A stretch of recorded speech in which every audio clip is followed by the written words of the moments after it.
Kalau yang nggak kuat bisa pingsan itu, kayaknya aku pingsan. Bukannya kurus, malah kurang gizi ya.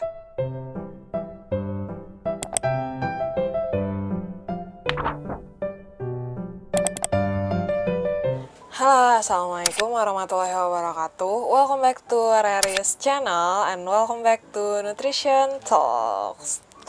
Halo teman-teman, apa kabar semuanya? Semoga sehat selalu dan selalu dalam lindungannya ya.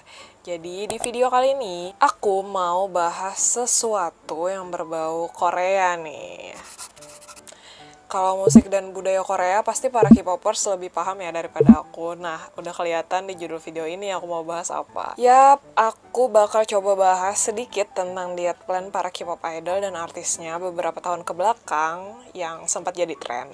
Mungkin kalian udah pernah baca beberapa tentang diet plan mereka, bahkan mungkin udah ada yang pernah coba diet ala mereka. Kalau ada mungkin bisa share pengalaman kalian di kolom komen. Nah, sekarang yuk coba kita ulas tentang menu diet mereka dari kacamata ilmu gizi sendiri. Ada beberapa artikel yang aku baca tentang informasi diet para K-pop idol ini memang terbilang cukup ekstrim ya, bahkan ada yang sampai malnutrisi loh.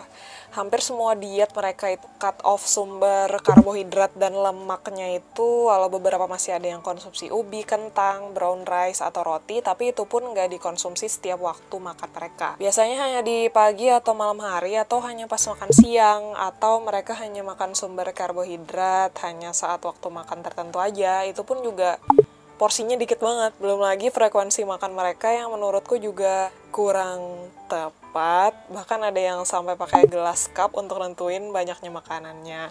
Para K-pop idol ini juga banyak yang kelaparan sampai nyiksa diri sendiri gitu. Pastilah ya. Basically diet itu nggak menyiksa diri kayak gitu ya guys. Ini nih yang bikin persepsi orang-orang tentang diet itu pasti menyiksa.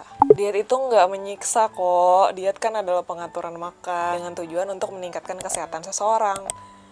Tujuannya bukan terbatas pada nurunin berat badan. Jadi kita ambil contoh nih kasus dietnya Jin, member BTS. Siapa yang nggak tahu BTS kan sekarang ini? Jin BTS ini konsumsi 4 potong dada ayam sehari dalam hampir setahun. Ya gimana nggak turun dong itu berat badannya kalau cuma konsumsi dada ayam selama hampir setahun.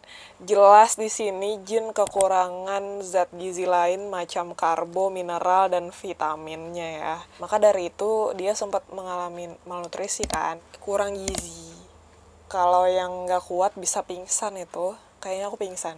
Oke, Jimin BTS juga ternyata punya pengalaman dengan diet ekstrim kayak gini. Jimin nih hanya makan sekali dalam 10 hari. Ini nggak benar banget kalau dilihat dari perspektif ilmu gizi ya. Kita skip makan sehari aja efeknya bisa langsung kerasa.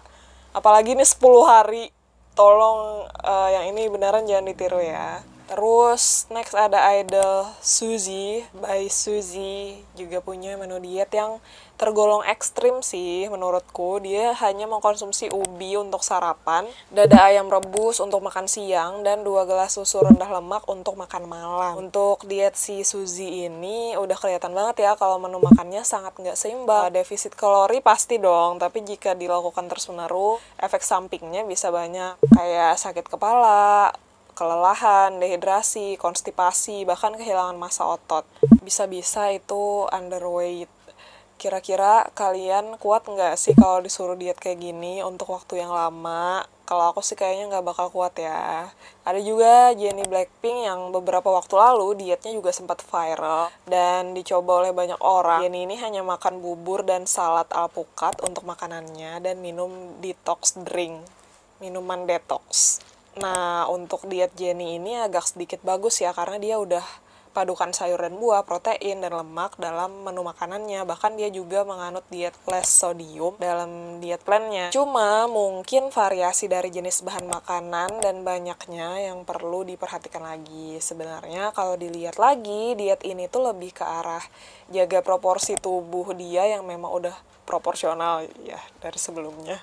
Sebenarnya ada beberapa ciri khusus dari diet ala K-pop ini, yaitu mereka tuh konsumsi sesedikit mungkin kalori di menu diet mereka. Bahkan bisa cuma 300-500an kalori dalam sehari. Padahal tubuh kita ini butuh kalori yang lebih banyak untuk menggerakkan fungsi-fungsi organ kita. Kalau di gizi sendiri biasa disebut basal metabolisme rate atau BMR, semacam energi paten yang dibutuhkan untuk bahan bakar organ-organ dalam kita bekerja supaya kita bisa hidup.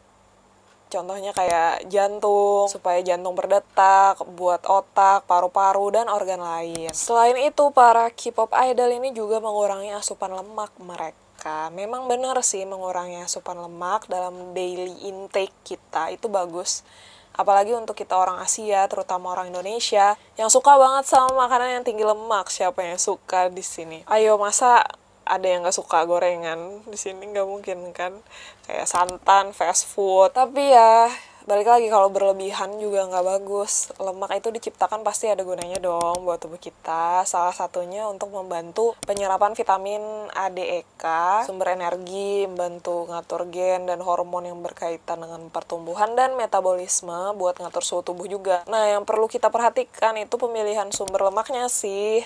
Nggak semua lemak itu berbahaya ya. Usahakan pilih sumber lemak yang bagus buat tubuh kita, semacam alpukat, minyak zaitun, ikan dengan omega 3 dan 6, dan sejenisnya. Efek samping dari diet-diet yang tadi aku sebutin ini, dampaknya itu bukan cuma bisa menyerang tubuh ya, tapi juga bisa berdampak pada kebiasaan makan mereka.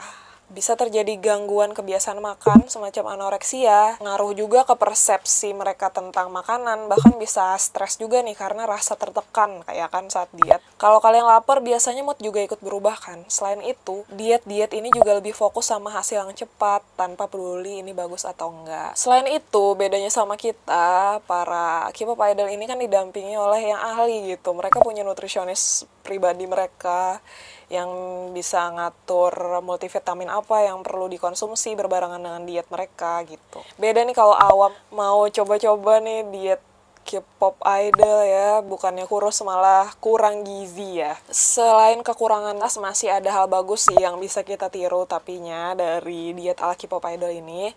Salah satunya adalah usaha mereka gitu untuk membarengi diet mereka dengan olahraga. Hampir semua K-pop idol dan artisnya itu melakukan olahraga intens di samping mengatur menu makan mereka. Bahkan kebanyakan dari mereka itu punya trainer tersendiri untuk memantau olahraga mereka, dan biasanya diet ekstrim ini yang mereka lakukan itu hanya dilakukan dalam jangka waktu tertentu, seperti saat mereka akan comeback, ada pemotretan, atau main film yang butuh image tertentu dalam role-nya.